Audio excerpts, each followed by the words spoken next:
Hi, welcome back to my YouTube channel. It's my third attempt at YouTube and hopefully third time's a charm. I'm happy that it didn't work out back then because I feel like I was just copy pasting what I was doing on Instagram and thinking that making it horizontal is going to be my YouTube channel. That's not the case, right? You can't just make your vertical videos horizontal and be like, hey, welcome to my YouTube channel. What can you expect from this channel this time? I think primarily a lot of interior design. Secondly, a lot of travel. I gatekeep a lot when I travel. Lastly, I feel some wholesome content. Even though I spend hours watching serial killer documentaries and I'm really dark as a person, I do only have sweet thoughts to share with the world. I'm going to be sitting in a room, talking about rooms, ranting about it if need be, while having a lovely roast. So our topic for today is minimalism, a trend that never seems to go out of trend for some reason. So firstly, let's take a little history lesson by me on minimalism, your teacher today. First, in the West, the minimalism movement started in Germany. There was a design and architecture college called Bauhaus. What was happening was art was merely an aesthetic ornament kept in the house and possessed mostly by the elite. And what he was trying to do is bridge the gap where he thought that art and craftsmanship should be one. So he wanted to basically mass produce simple everyday goods and make them look good. It never said that they had to look boring and bland. Secondly, their philosophy was form follows function, which basically means any art piece or any design will follow functionality. It was revolutionary, but it wasn't boring. These are some of the Bauhaus designs. They are definitely sleek, but they are colorful, bold. They are abstract, they have a personality. But did the LA TikTok girls get the memo? No. The next influence came from the East, which was from the Japanese. It was their Zen movement, and they introduced us to a concept called wabi-sabi, which was basically finding beauty in imperfection. They were actually asking us to be intentional about what we keep in our house, to be more mindful and thoughtful. How everything in your house should actually evoke an emotion. Now, I don't know who wanted to be Marie Kondo about this, but nobody had to remove their entire personality from their homes. Next was in the 1940s, where we saw mid-century modern come into picture. Now, mid-century modern was where the term less is more was coined, a minimalist favorite term, but please look at what their less is more stands for. It basically meant how do we give more impact using less materials or less things. It didn't mean making someone's house look like it got robbed. Let's go to what the problem is. The problem is not minimalism at all. The problem is what it's become and what it stands for, which is basically a status symbol. I don't know who decided to make minimalism feel aspirational. To begin with, I think it's a lot of influencers who told you so. Don't look at me like that. But yeah, the rise of social media making minimalism feel trendy is where it all went wrong. The second problem is the emotional cost that comes along. I feel over the years, people started throwing their valuables, their memories. There was no thought behind a piece of decor anymore. And another big issue, the biggest in my perspective, is the luxury paradox, which is basically spending more money to be a minimalist, which is absolutely an absurd concept to me.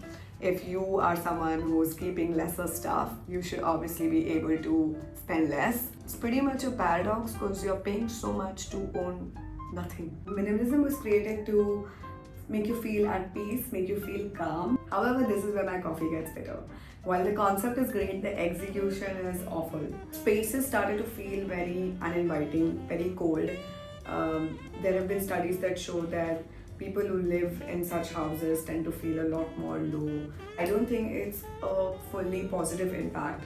Where minimalism said less is more, I think people also started mistaking it for less practicality. So you started removing your storage, you started removing your beds, like I said, and started sleeping on mattresses, giving yourself back pain to look aesthetic. Now, can minimalism be saved? Hell yes.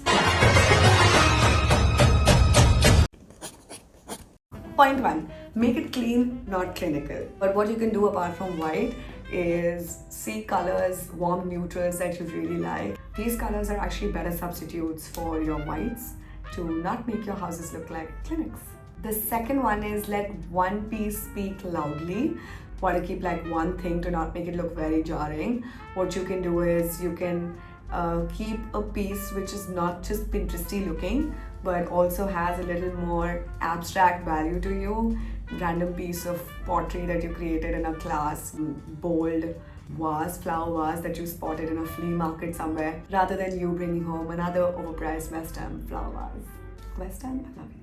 The third one is very important. Use your negative spaces like a pro.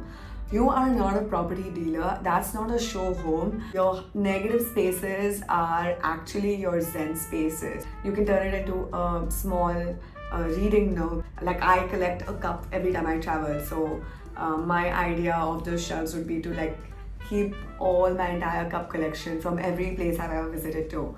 The fourth one is embrace your textures. I love this one. It's a little tricky, that's when you hire interior designers.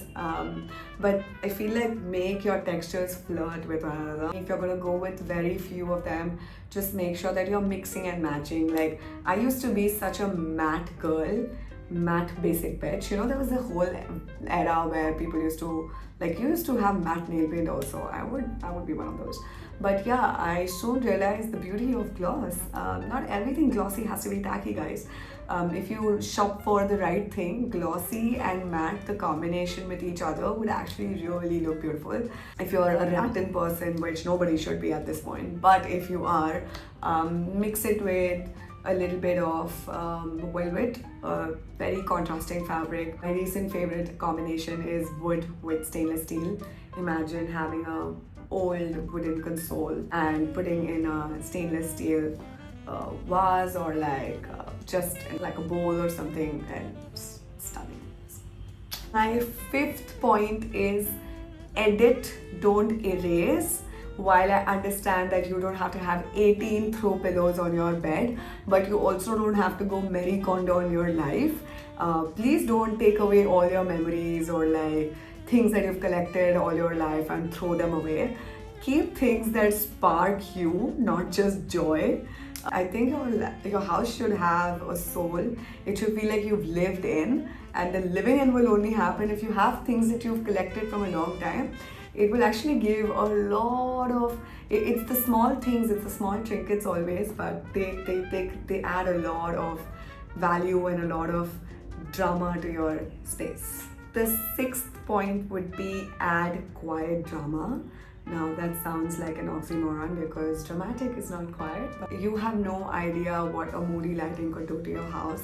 So while your space is empty, but if you just have a nice, simple, subtle, small mood lighting, it is going to create such a beautiful flair to that space. Maybe add a very industrial chair or a very eccentric chair to your living room, which is otherwise very tone on tone. So yeah, it's the little things where they make your space feel cinematic without overdoing it. And my last but the most important one is make it your, not Pinterest home. Very, very important. It doesn't have to be a Pinteresty house. It has to be your house. Now I've got nothing against Pinterest. I love that app. I spend hours and hours of my days on that app. I still do. I'm obsessed with it. Nothing against the app. It's what you are doing with that app. Your house should not be a replica of what's on Pinterest. It should not look like yet another Scandinavian TikTok girl's house. It should look like a girl who cries watching romantic films house. At the end of this topic, what we have learned is that you don't need more stuff. You just need more you in that stuff. Wow, that was so Oprah-ish.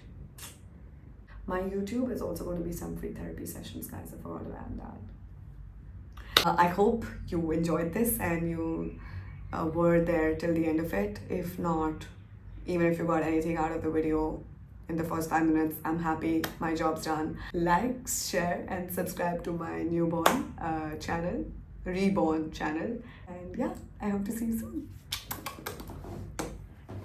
Loving you is